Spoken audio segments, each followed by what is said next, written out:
Hello दोस्तों, कैसे आप लोग? उम्मीद है सब अच्छे होंगे। और जो अपनी फिजिकल की प्रिपरेशन है उसमें आप लोग लग गए होंगे। सबसे पहला आपका डाउट यही है कि आपका जो रिजल्ट है वो कब आएगा। दूसरा, एक्सपेक्टेड डेट क्या है फिजिकल की। ठीक है, आपके फिजिकल हैं वो कब करवाए जाएंगे। और तीसरा, फिजिकल हम कैसे निकाल सकते हैं।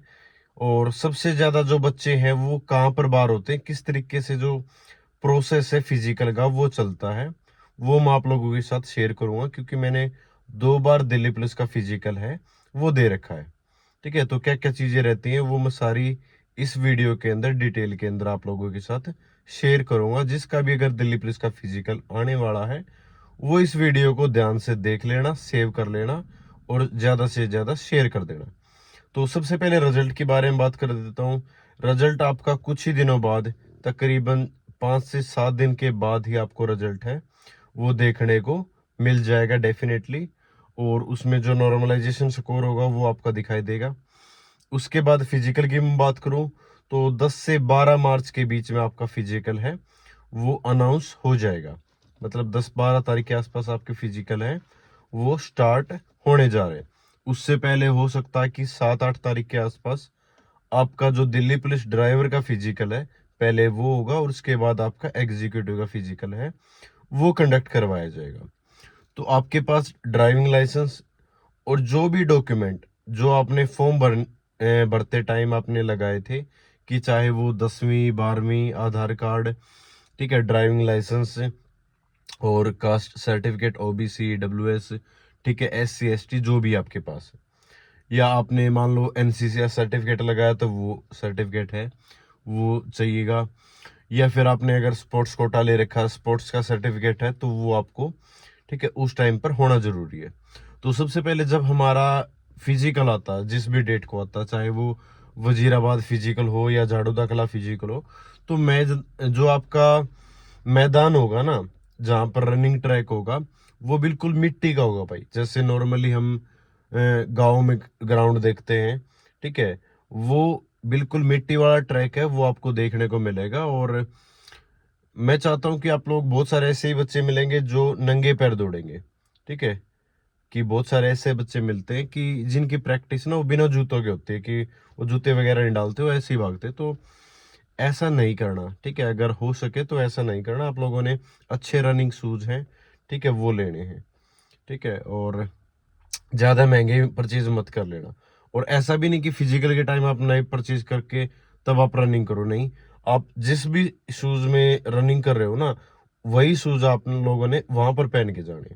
ठीक है, उसमें आप कंफर्टेबल भी हो जाओगे और आपके जो पैर हैं वो उसके अंदर सूट कर जाएंगे। ठीक है, तो ज्यादा आपको परेशानी है वो नहीं फेस करने को मिलेगी। तो सुबह जल्दी बुला लिया जाता है, तकरीबन 5 बजे 6 बजे आपको वहां पर लाइन लगनी स्टार्ट हो जाएगी और आप फिजिकल है, ठीक है, ज्यादा दूर से आ रहे हो तो आसपास, जैसे अगर आपका वजीराबाद है तो आप आसपास रहने का हो जाता है व्यवस्था। ठीक है, 400-500 रुपये लेते हैं वो। ठीक है, एक कमरे में आप लोग वहां पर स्टे कर सकते हो। ठीक है, और ये है कि टाइम से आप पहुंच जाना, और कोई इतना बड़ा इश्यू है नहीं। कई बार ऐसा होता है कि जो पहले बच्चा आता है उसका, उन सभी बच्चों का स्टार्टिंग में बैच बना दिया जाता है। ठीक है, और कई बार ऐसा भी होता है कि वो सीक्वेंस वाइज ही चलते हैं।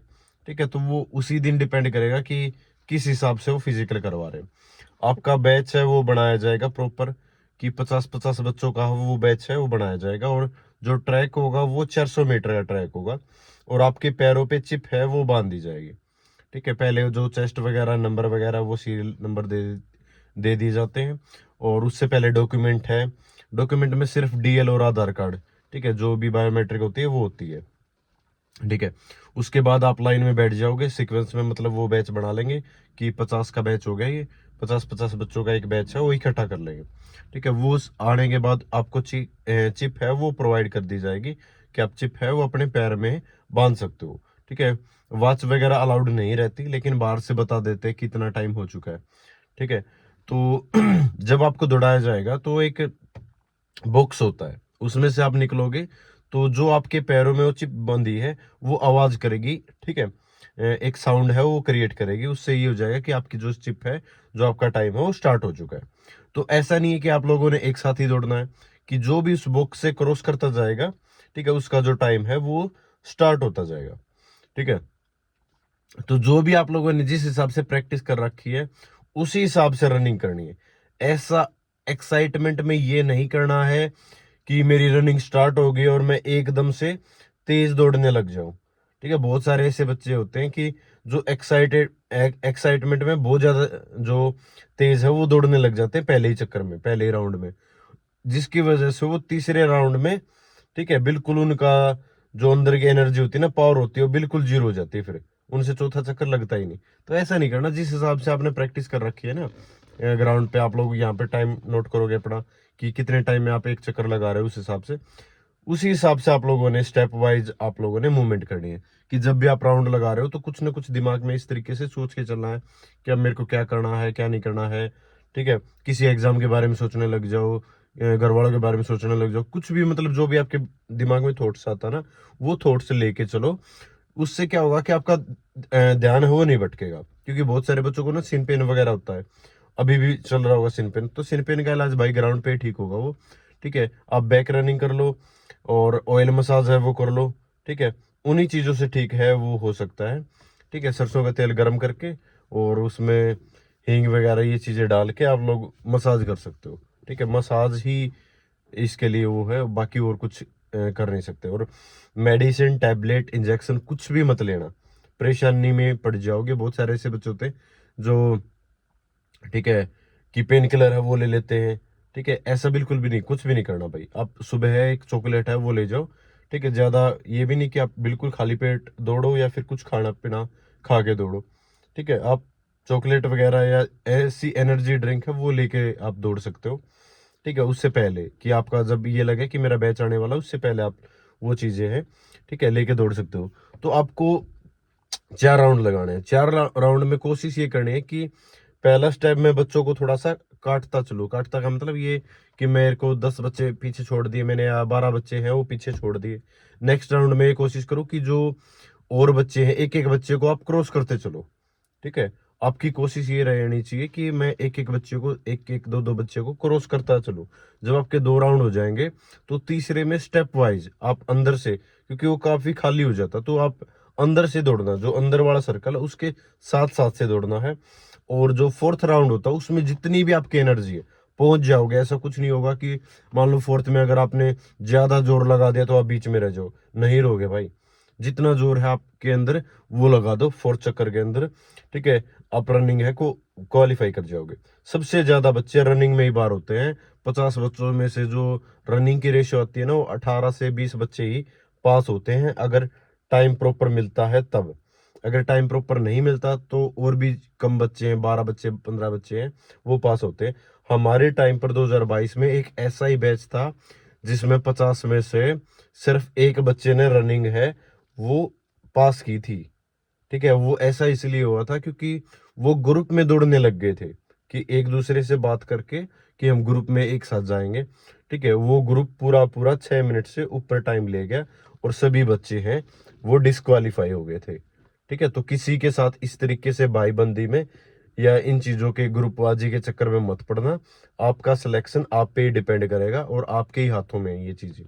और जिसका स्कोर कम भी बन रहा हो वो भी फिजिकल में लग जाओ। ठीक है, आपका बहुत सारे बच्चों का ऐसा भी है जो एक्सपेक्ट नहीं करेगा कि मेरा भी नाम आ सकता है, उसका भी नाम आएगा। ठीक है, और इवन फाइनल भी हो सकता है। अगर आप फिजिकल जो आप चीजें आपके हाथ में वो तो करो एटलीस्ट। ठीक है, बाद में बात की बातें हैं वो, कि कितने बच्चे फिजिकल क्वालिफाई करेंगे, ठीक है, कितनी कट ऑफ जाएगी, क्या जाएगी। ठीक है, वो बाद की बातें हैं। वो अभी कोई नहीं बता सकता कि कट ऑफ कितनी बढ़ सकती है, कितनी कम रह सकती है। ठीक है, तो उस हिसाब से प्रैक्टिस करनी। फिर उसके बाद क्या करवाते हैं कि लॉन्ग जंप करवाते हैं उसके।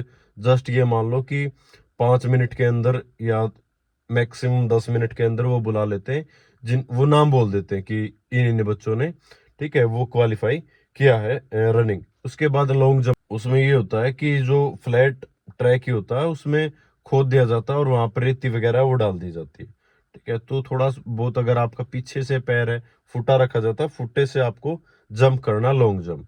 ठीक है, अगर अगर थोड़ा बहुत पैर अगर वहां पर आ भी जाता है लाइन पर तो वो भी चल जाता है। ठीक है, 3 चांस मिलते हैं, तो 3 चांस में आपको जो आगे वाली लाइन है, 14 फीट की लाइन है, वो अच्छे से क्रॉस करनी होती है। ठीक है, लड़कियों के लिए 10 फीट है तो 10 फीट आपको क्रॉस करनी पड़ेगी। उसमें ये नहीं कि अगर आपका लाइन इतना भी आ गया तब भी आपको रिजेक्ट कर दिया जाएगा। तो दूसरा जो सबसे ज़्यादा बच्चे बाहर होते हैं वो होते हैं आपके लॉन्ग जंप के अंदर। हाई जंप इतना ज़्यादा मतलब एक पाइप होता है, उस पे लोहे के पिलर्स पे वहाँ पर रखा होता है, अगर थोड़ा बहुत टच भी हो जाता है तो कई बार वो पाइप है वो नहीं गिरता। ठीक है, तो वहाँ पर भी आप इजीली क्वालिफाई हो जाओगे मेरे हिसाब से। बहुत ही कम बच्चे वहाँ पर जिसका ज़्यादा ही कुछ वेट है, ठीक है, तो वो अलग बात है। बाकी हाई जंप में बहुत ही कम बच्चे हैं वो डिस्क्वालीफाई होते हैं। ठीक है, उसके बाद आपकी हाइट मेजरमेंट होती है, लड़कों की चेस्ट मेजरमेंट होती है। ठीक है, और आई थिंक वेट मेजरमेंट तो नहीं होता उस टाइम पर। ठीक है, यही चीज़ें होती है बेसिक। हाइट में ये है कि आपको बिल्कुल मान लो अगर 2 सेंटीमीटर कम है तो नहीं आपको लिया जाएगा भाई। ठीक है, 1 सेंटीमीटर कम है तब भी आपको मेरे हिसाब से नहीं लिया जाएगा। उसमें बिल्कुल पीछे से जो फुटा होता है वो प्रेस करके आपके सिर पे रखकर वो अच्छे से मेजर होती है भाई उसमें। हाँ, ये जरूर है कि आपको अच्छे से ये बोल देते हैं कि आप अच्छे से खड़े हो जाओ या दोबारा आप ट्राई कर लो इस तरीके से। ठीक है, जो भी पॉसिबिलिटी होती है वो कोशिश करते हैं कि बच्चा रिजेक्ट ना हो। ठीक है, सेम चेस्ट के अंदर कि बहुत सारे बच्चों को चेस्ट फुलानी नहीं आती। ठीक है, 4 सेंटीमीटर का फुलाव चाहिए वहां पर, तो बहुत सारे बच्चों से फुला ही नहीं जाते वो। ठीक है, तो वो बच्चों को रिलैक्स करते हैं कि आप अच्छे से इस तरीके से फुलाओ। ठीक है, वो समझाते भी हैं, तो उस हिसाब से कोशिश करते हैं कि बच्चा रिजेक्ट ना हो किसी भी स्टेप के अंदर। फिर उसके बाद आपका डॉक्यूमेंट है वो देखते हैं, डॉक्यूमेंट आपके ओरिजिनल होने जरूरी हैं। ठीक है, 10वीं 12वीं जो भी ओबीसी वगैरह सारी चीज़ें। ठीक है, फिर वो फाइनली सबमिट हो जाती हैं। ठीक है, कि खिड़की के अंदर या जो भी वहाँ पर ठीक है मैनेजमेंट होगा उस हिसाब से, और वहाँ पर आपसे पूछा जाएगा कि फाइनल डॉक्यूमेंट यहीं पे होते हैं भाई आपके। ठीक है, फिजिकली टाइम पर ही आपके सारे डॉक्यूमेंट है वो चेक होते हैं। ठीक है, वो और जो एसएससी की साइट है वहाँ पर अपलोड भी कर देते हैं साथ ही साथ कि किसी ने ग्रेजुएशन कर रखा है। ठीक है, मान लो वो आगे अगर जॉब कर लेता तो वहाँ पर वो चीज़ें ऐड हो जाती है ऑटोमेटिक। ठीक है, हाइट मेजरमेंट वगैरह सारी चीज़ें। ठीक है, जो भी आपको मिलेगा वो स्लिप मिलेगी, तो वो सारी सारी चीज़ें हैं वो कंप्यूटर के अंदर फीड कर दी जाती है कि हाँ आपको क्वालिफाई है वो कर दिया गया है फिजिकल के अंदर, और एक बैंड है वो मिलता है क्वालिफाई का कि आपने क्वालिफाई है वो कर दिया। ठीक है, दूसरा ये कि आपको दोपहर में भी दौड़ाया जा सकता है। ठीक है, वो आपके नंबर के ऊपर डिपेंड करेगा कि आपका 10 बजे नंबर आता है, 11 बजे नंबर आता है, 12 बजे आता है, और 1 बजे तक के आसपास तक लगभग सभी बैच है वो पूरे हो जाते हैं दिन के। उसके बाद जो चीज़ें चलती रहती हैं बाकी अपन डॉक्यूमेंट वेरिफिकेशन का। ठीक है, तो बाकी अगर और कुछ डिटेलिंग में आप लोगों ने पूछना है तो आप लोग पूछ सकते हो। ठीक है, मैं हर आपके कमेंट का जवाब देने की कोशिश करूँगा। तब तक के लिए थैंक यू सो मच। जय हिंद, सभी को नमस्कार।